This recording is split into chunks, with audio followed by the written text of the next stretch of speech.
The sound came from the tree line. He had heard wolves before, the way you hear them on winter nights when the wind dies and the farm goes quiet. This was different. This was the sound wolves make when they are close to something, and they know it.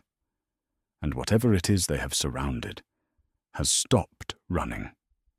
He pulled his coat on and took the lantern from the hook by the door. He stood for a moment at the threshold. Then he took the post driver from where it leaned against the wall and went out into the dark. The snow was deep at the edge of the field, and he crossed it without hurrying. The lantern threw a small circle of yellow light ahead of him. Beyond that, nothing. He followed the sound. What he found in the clearing was this: 5 wolves in a loose ring, watching the tree line, and at the tree line, backed against the forest with nowhere left to go, something very large and very still.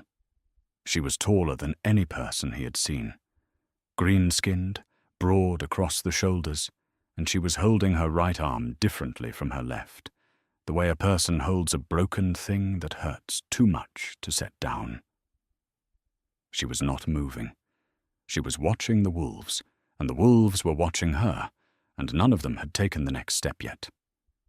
He walked into the clearing, not fast, not slow. He walked toward the wolves, the way a man walks toward a dog he does not trust, steady and without apology. The lantern swung. He brought the iron head of the post driver down against a stone as he passed, and the sound it made was flat and hard and wrong in the quiet. 2 wolves flinched. One turned. He kept walking. The nearest wolf moved back, then the next. The ring opened. He walked until he was standing between the wolves and the tree line, and then he stopped and turned and looked at them. They looked back at him. He said nothing. He did not need to. They went into the trees without a sound. 1 breath, 2 breaths, and the clearing was empty of everything except the snow and the lantern light and the 2 figures standing in it. He turned to look at her. She was watching him. Still not moving, still pressed against the trees, her arm held wrong, and a cut down the forearm that had gone dark with cold. Her face was closed, the way a door is closed when someone has locked it from the inside. He looked at the arm. He looked at her face. He had nothing in particular to offer, and no good reason to offer it.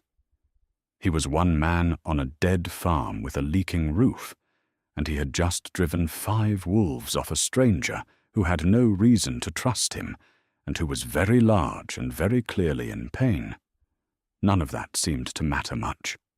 "Come on, then," he said. He turned and started back toward the house. He did not look to see if she followed. He walked, the lantern swinging, the light moving ahead of him across the snow. He did not look back. She followed him. Neither of them knew, in that cold clearing with the wolf prints still dark in the snow around them, what they had just started. It would take months to know it. It would take longer than that to believe it. The fence along the east field leaned in the middle where the branch had come down 2 winters back. He had shored it up with wire and a spare post, enough to hold, but the lean was still there. The roof above the back room let water in when the rain drove from the northwest. The fields beyond the fence had not been fully planted in 2 years, which meant they were not fields exactly, just cold ground that had once been fields and could be again if someone put the work into them. He put the work in. Not all at once, not in any particular order, but steadily, in the way men work when the work is all that holds the shape of the day together.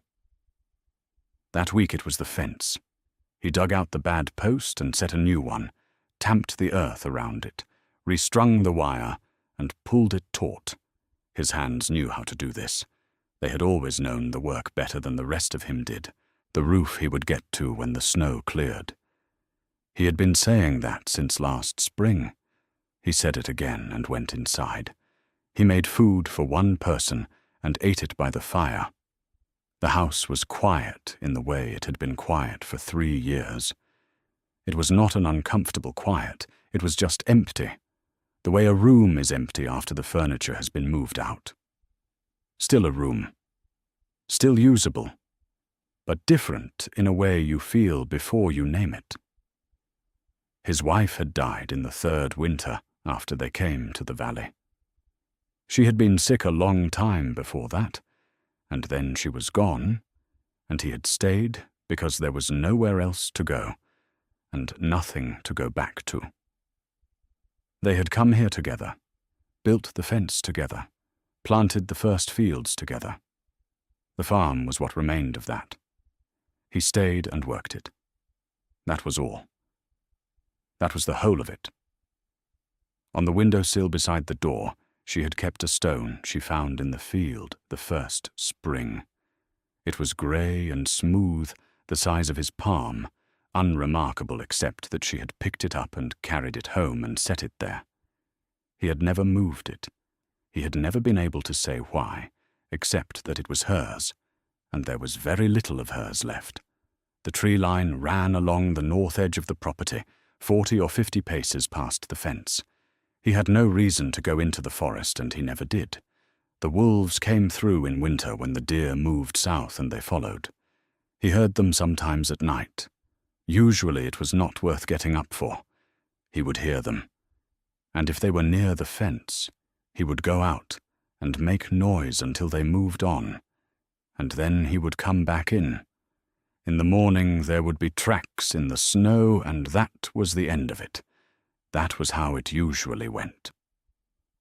He had been sitting by the fire that evening when the sound changed. Not louder, not exactly, just different. He stood and went to the window and listened. He knew the sound wolves made when they were chasing something. He knew the sound they made when they had run it to ground. This was the second one, close. He had never gone out to wolves before, not all the way to the tree line. He did not think about that. He took the lantern from the hook by the door. He looked at the stone on the window-sill for a moment, without meaning to, the way he sometimes did. Then he took the post driver from the wall. He went out into the dark. They did not speak on the walk back. She kept 3 paces behind him, which he did not comment on. The lantern threw its small circle of light over the snow, and his own footprints going out were there, ahead of his footprints coming back, side by side. Then hers appeared alongside and went wider, the weight of them sinking deeper. He did not look back at her. She was there. He could hear it. The farm came into view. The fence first, the crooked gate he had been meaning to rehang for a month, then the dark shape of the house. He pushed the gate open and walked through without turning around. She followed him through it. He hung the lantern on the hook by the door and turned to look at her in real light for the first time.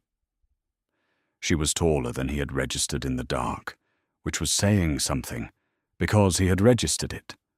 Green-skinned, broad across the shoulders, her hair loose and tangled from whatever had happened in the forest before the wolves found her. She was still holding the arm wrong. In the light he could see that it was not broken, not the way a bone breaks clean, but the forearm had a long gash down the outside of it, deep enough to have bled heavily and still seeping at the lower end. She was watching him, not the arm, him. She watched him the way a person watches a door they do not trust. He went inside. He came back with a cloth, a length of clean linen, and a small tin of the salve he kept for cuts. He set them on the step between them and moved back until his shoulders touched the doorframe. "You don't have to," he said. She looked at the cloth. She looked at him. She picked up the cloth. He sat down on the step below and looked out at the yard while she worked. He looked at the crooked gate and the fence post he had just reset, and the dark line of the tree line far to the north. He could hear her behind him. She made no sound that was not necessary. When she stopped, he stood and went inside again. He came back with the barn lamp, lit it from the lantern, and opened the barn door, and held it so she could see in. "Hay in the far corner," he said. "Dry, warmer than it looks." She had not moved from where she was standing. She looked at the barn. She looked at the house. She looked at him, measuring something he could not name. "Not going to ask where you came from," he said. "Stay tonight. Leave at first light if you want. Not going to ask anything about it." She said nothing. He kept going. "The wolves will be back. Not tomorrow, but they'll work the tree line again." He was not trying to persuade her. He was stating what was true. A long quiet. She looked past him at the barn one more time. Her face gave nothing. "All right," she said. Her voice was low and flat, not a concession, not gratitude. It was the voice of someone who had looked at the available options and found this one least likely to cost her something she could not afford to lose. He left the lamp inside the barn door and went back to the house. He did not lock the door. He went to bed the way he had gone to bed every night for 3 years, fire low, the house quiet around him. In the morning she was still there. He stood at the window and looked at the barn for a moment. Then he went and made food for 2 people. It was the first time he had done that in a long time. He left food on the step before first light. Not at the barn door. That would have required him to get closer than seemed right. He set a plate on the back step the way he set everything down, without ceremony, without looking back, without waiting to see what she did with it. He went inside and made tea and stood at the window that faced the yard. She did not come out of the barn while it was still dark. He stood at the window for a time, and then went to sit by the fire and drink his tea. When the light changed, he went back to the window, and the plate was gone. She was sitting in the barn doorway with her legs stretched out in front of her, watching the east field turn grey with the coming light. He went to work. The first thing he did every morning was check the east fence. It had been a long winter, and the ground heaved under the posts and left them tilted or sunken, and he walked the line with his tools and hammered what needed hammering, and reset what could be reset. He knew she was watching. He did not look over. By mid-morning, she had moved to the fence line itself, not working, just sitting on the rail where it was sturdy, which was not most of it. She sat and watched him work. She had her injured arm resting across her knee. He thought about telling her to get off the fence. He decided against it. In daylight, she was different than she had been in the lantern light, larger or the same size, but more present, taking up more of the air around her. Green-skinned, her face broad and angular, jaw set. The cut on her forearm was wrapped now in the linen he had left on the step. She had done a competent job of it. He could see the wrapping from where he worked. It had been done right, not just tightly. She was watching him the way he had noticed she watched everything, steadily, without expression, taking in information and not offering any in return. He worked until noon and then went inside for food. He brought 2 plates out and set hers on the fence rail close to where she was sitting. She looked at the plate and then at him. "You're not going to ask," she said. It was not a question. "No," he said. She picked up the plate. They ate in the same space without looking at each other. The sun was thin and cold, and the yard smelled of frozen mud beginning to soften. When he was done, he went inside and came back out, and kept working. By late afternoon, he had done what he could with the east fence until spring came properly, and the frost went out of the ground. He had gotten 1/3 of it done. She had moved twice during the day, always parallel to where he was working, always at the same distance.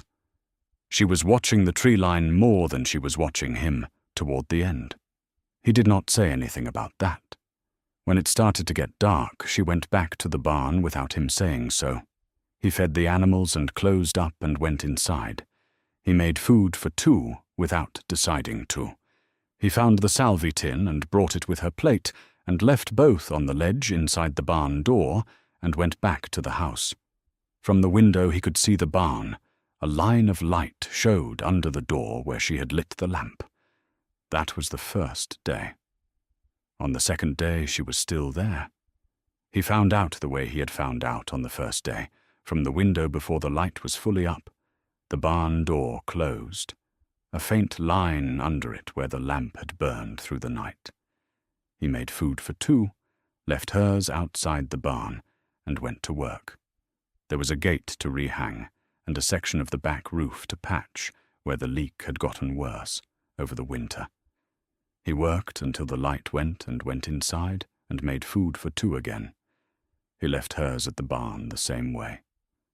On the third day, it rained.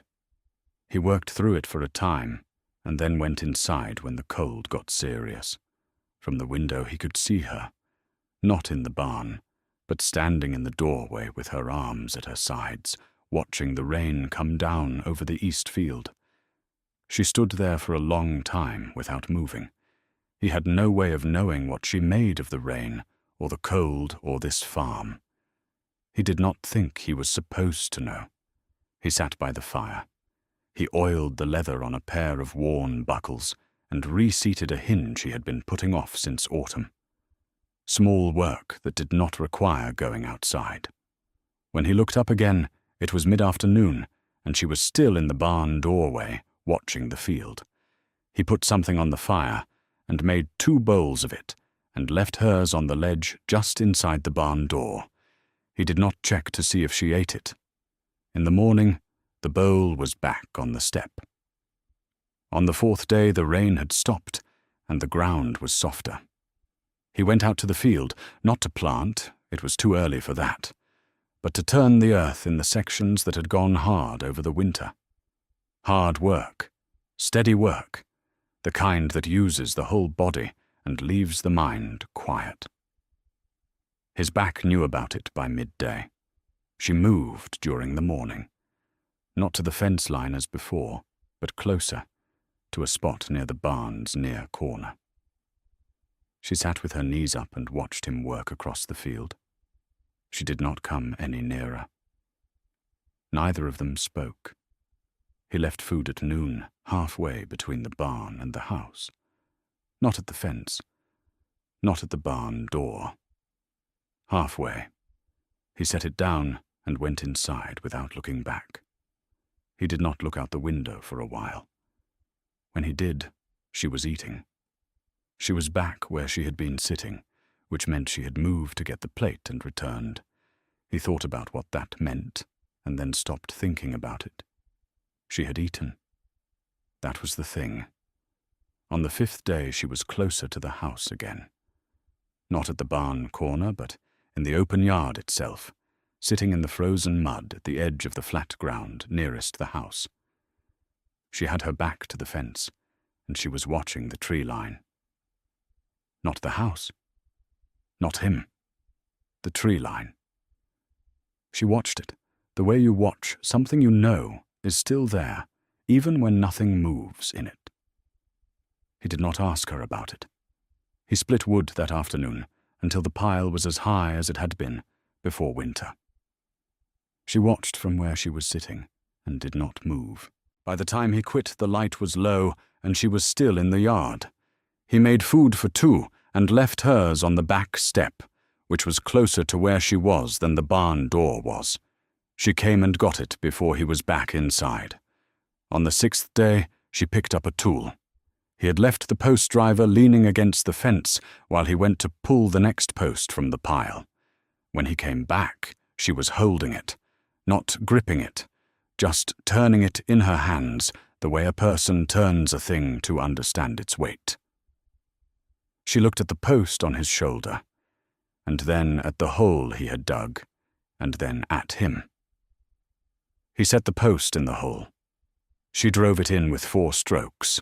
It would have taken him 12. He moved to the next section without saying anything. She set the driver down and came with him. That was how it started. Not with asking, not with agreeing. She saw work and did it. They worked the fence line for the rest of the morning, him digging and positioning, her driving the posts.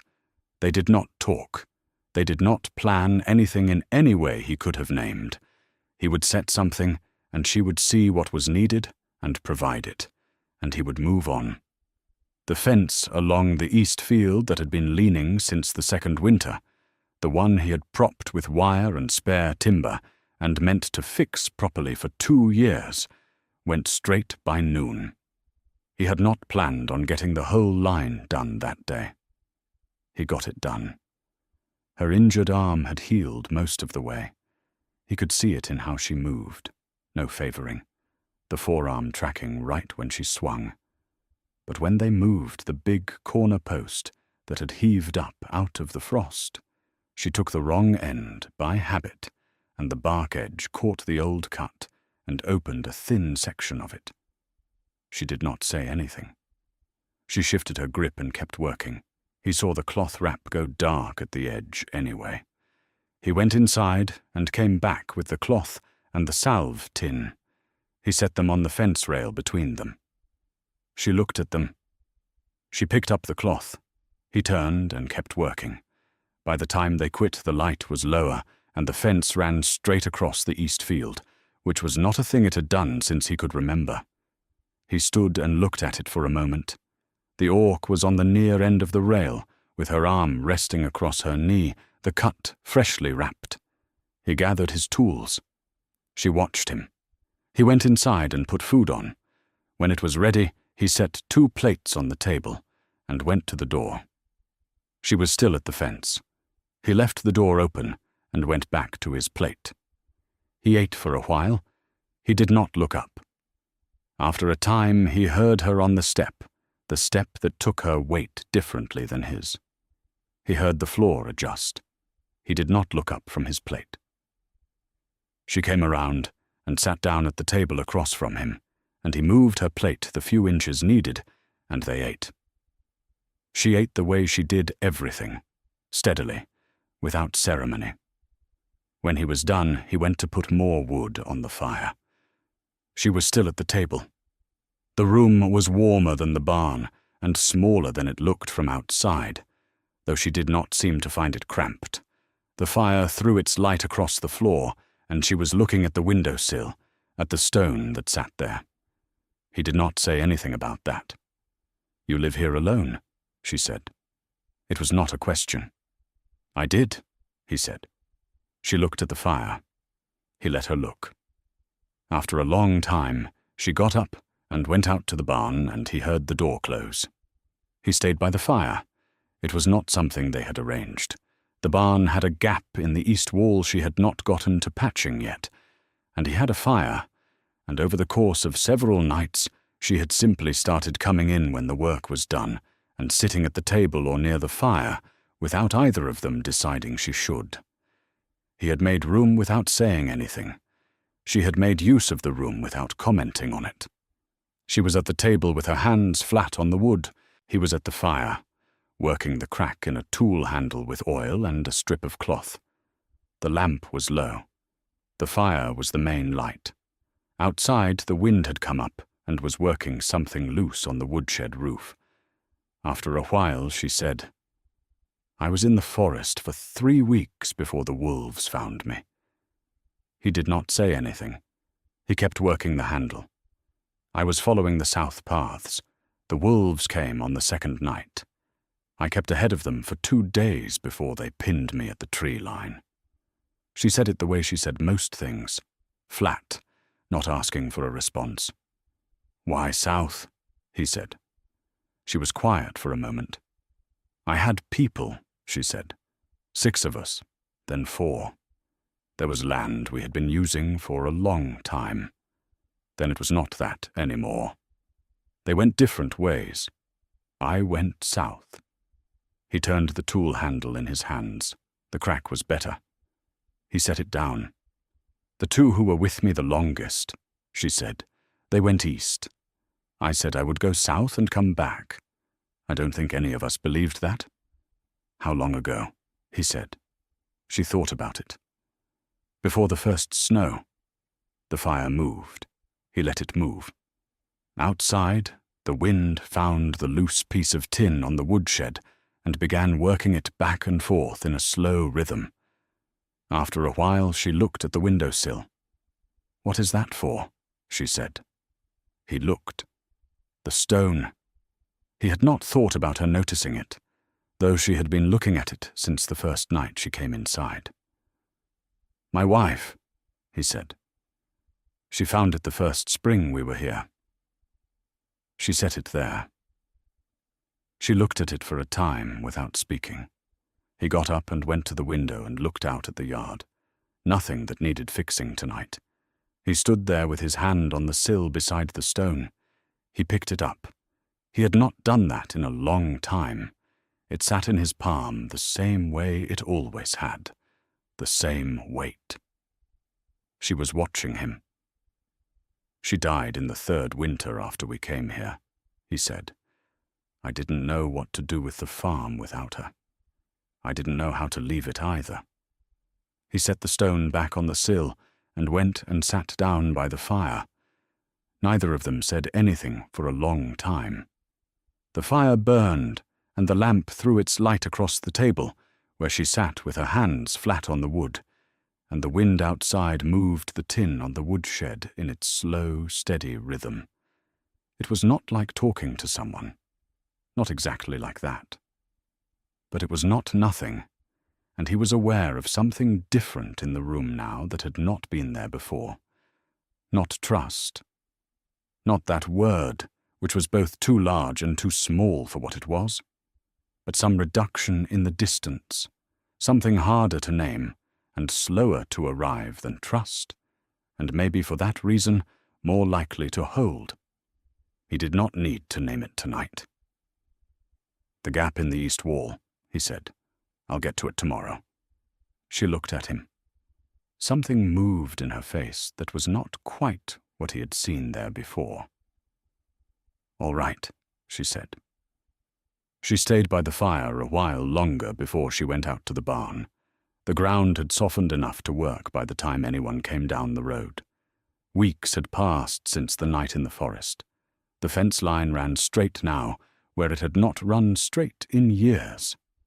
The gap in the east wall of the barn was patched with new timber, and the section of roof over the back room no longer let rain through when the wind drove from the northwest. The gate along the east path that had listed since his first year here had been rehung and now opened cleanly. The fields were not planted yet, but the earth had been turned in the sections closest to the fence and would be ready when the season came. The farm looked different than it had in the winter. Not finished, but attended to. The rider came from the south road at mid-morning. One horse, no companions, moving at a pace that was not in a hurry. The farmer saw him from the field and set down his tools and walked to the gate, too.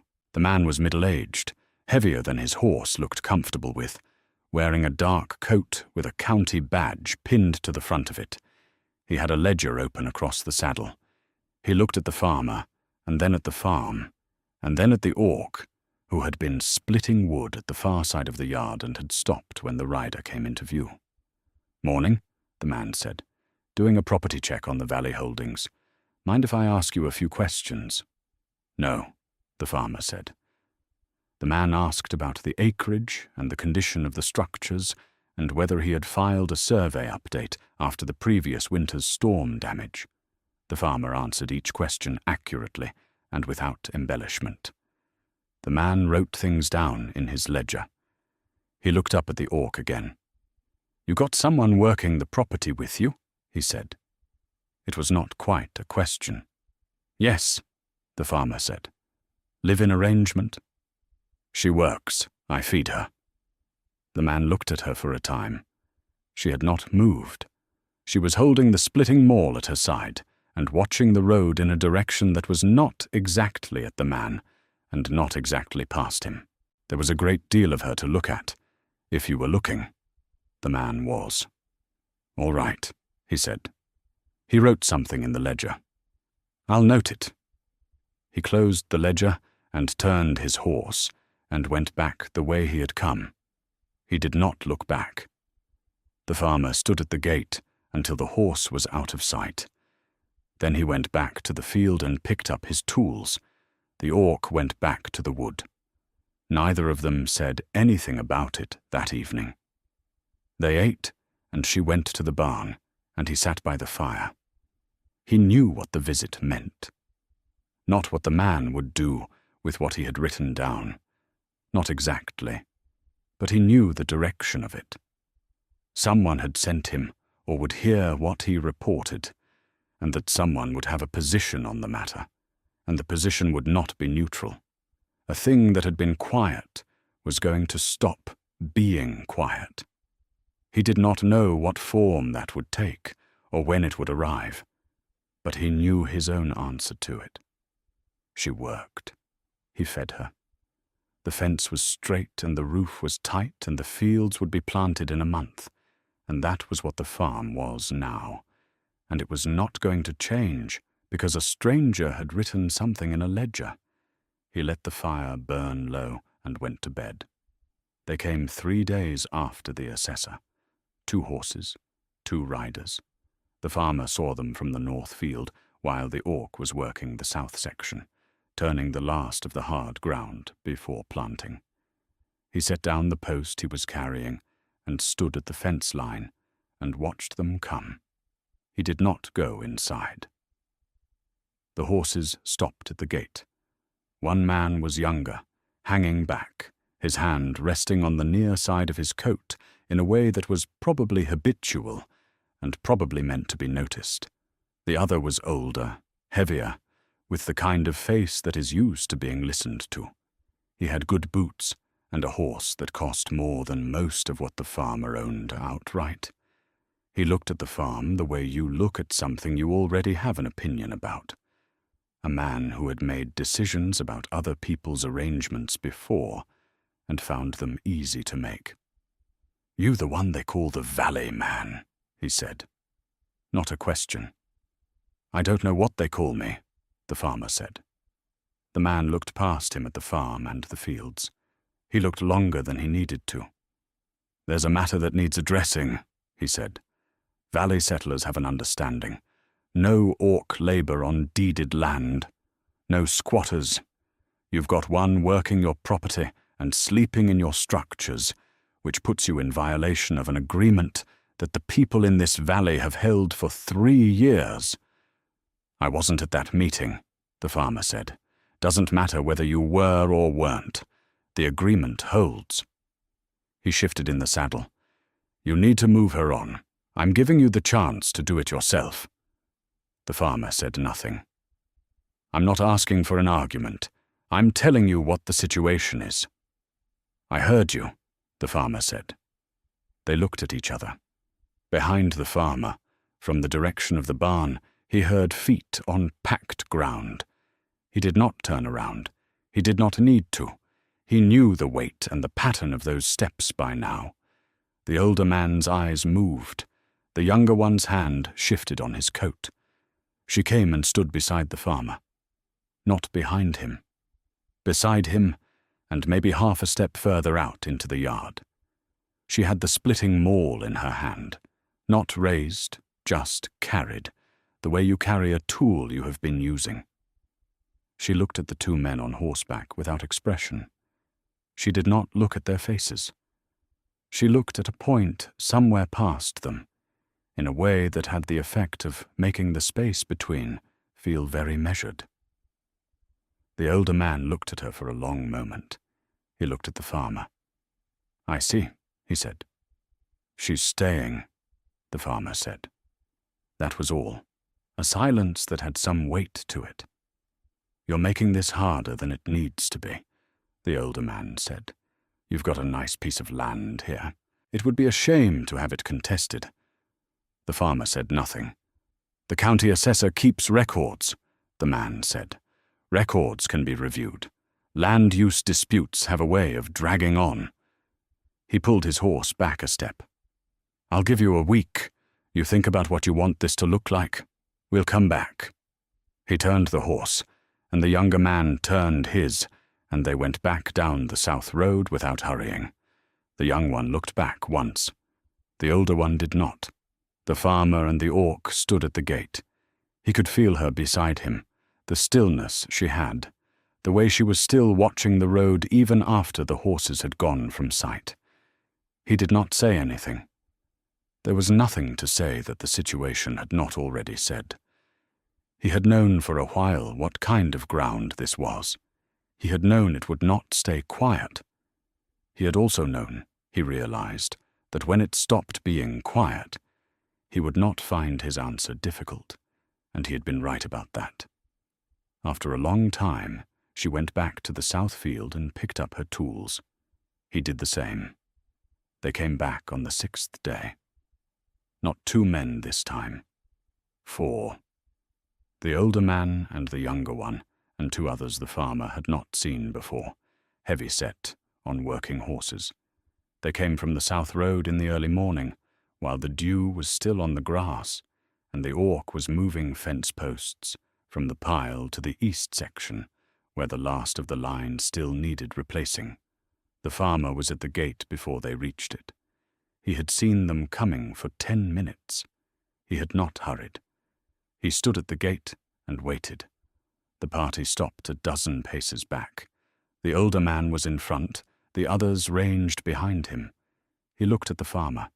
He looked past the farmer at the orc, who had set down the post she was carrying and come to stand at the farmer's left. She was not holding a tool this time. Her hands were at her sides. The older man looked at her for a long moment. He took his time about it. "Last chance to settle this quietly," he said. The farmer said nothing. "I've got the authority to have her removed. County orders. I can do this with your cooperation or without it." He kept his voice level. He was not a man who raised his voice. "This would go better for you if you cooperated." The farmer looked at him.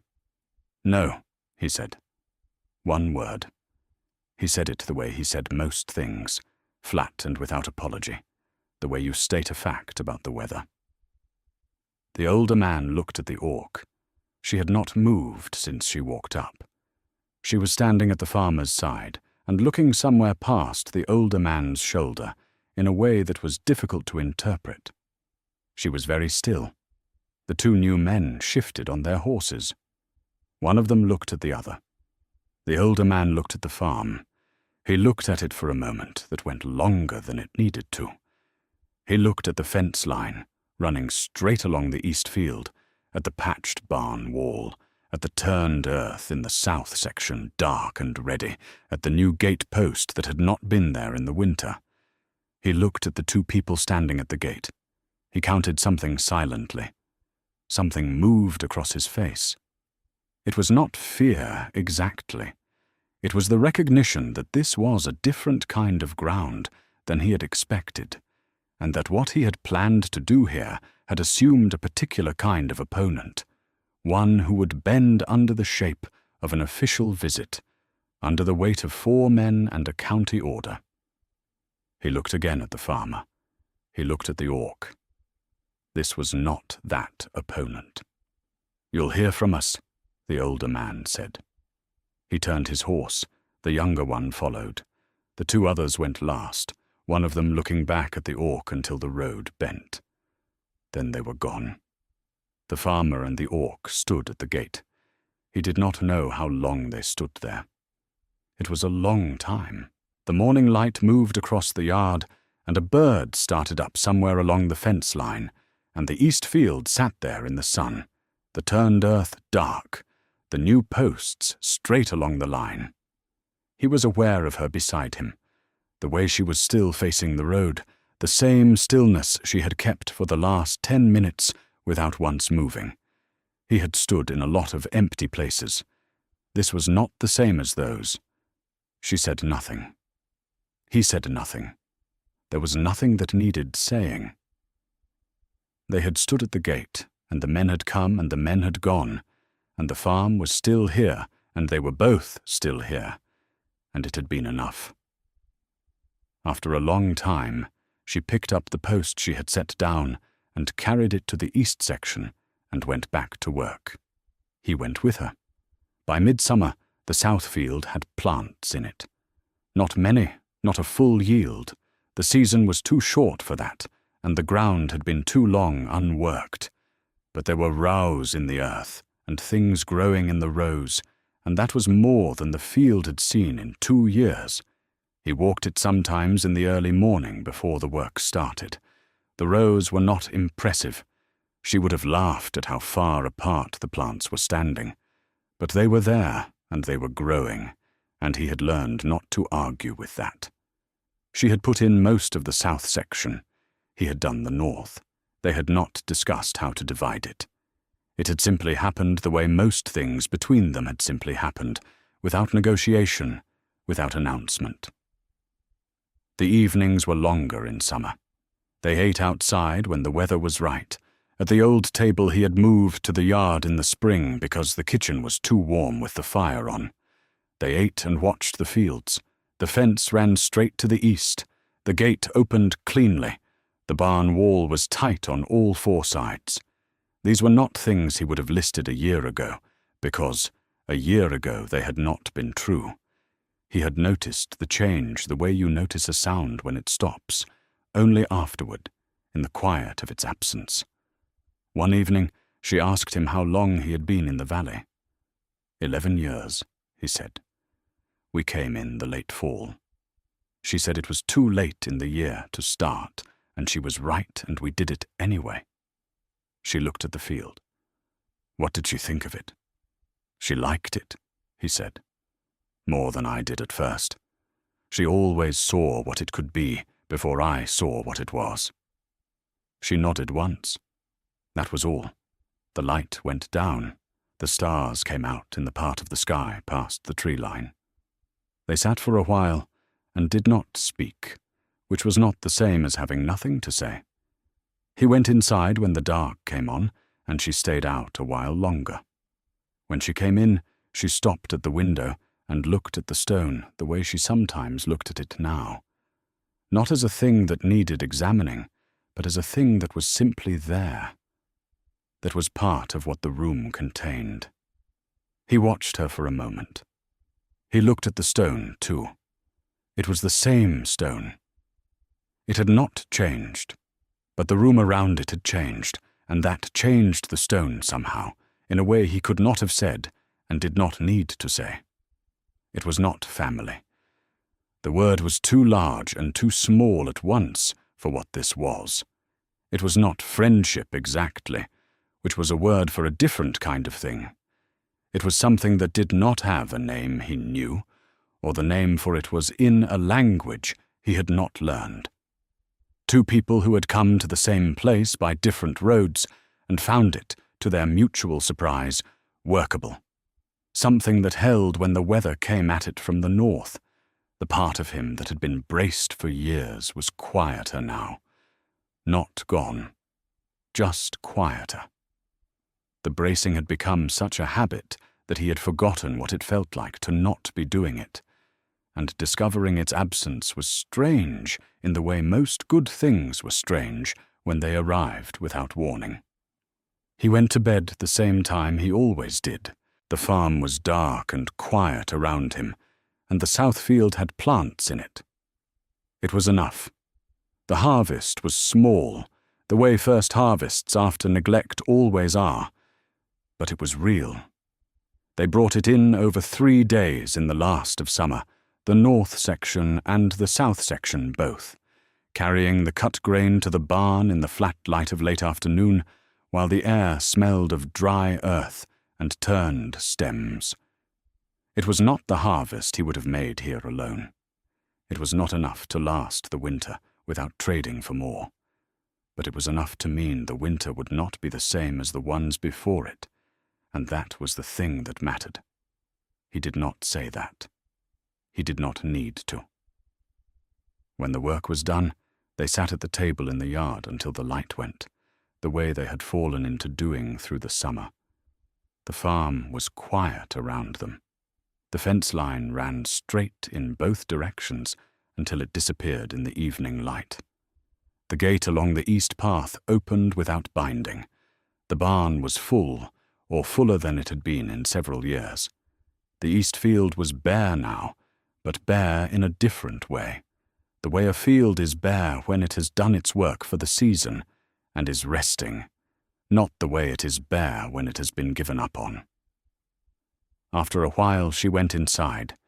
He heard her stop at the window, which she sometimes did. He looked up from the yard. She picked up the stone and held it for a moment in her palm and set it back. Beside it, where there had been nothing for 11 years, there was a small piece of white quartz she had found in the east field a month ago, and set there without saying anything about it. He had not said anything about it either.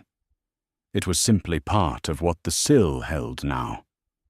He stayed at the table until the full dark came. The south road was visible in the dark by the light of the sky above it. He had gotten into the habit of watching it this summer, not expecting anything, just keeping an eye on the direction things came from. He looked at it now, the way he looked at the tree line in winter. There was a figure on the road, far south, barely visible, moving north at the pace of someone walking, too small to be either of the men from before, and moving differently, the slow, deliberate movement of someone who had been a long time on the road and was still going. He could not tell anything else from here. It was too dark and too far. He watched for a while. Then he went inside.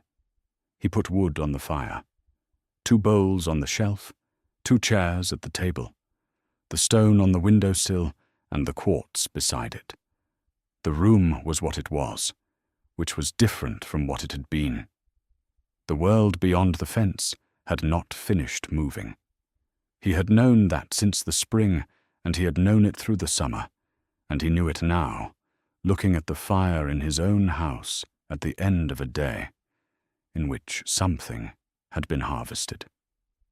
He did not know what the road was carrying or what he would say when it arrived. But he had a shape for his answer. The farm was in a condition to back it up. He was in a condition to back it up. That was new. He went to bed. Did you enjoy the story? Subscribe to the channel to watch more stories like this one. Leave a like. It helps the channel a lot. And drop a comment down below. I always read them and use your feedback to make our content better. Thanks so much.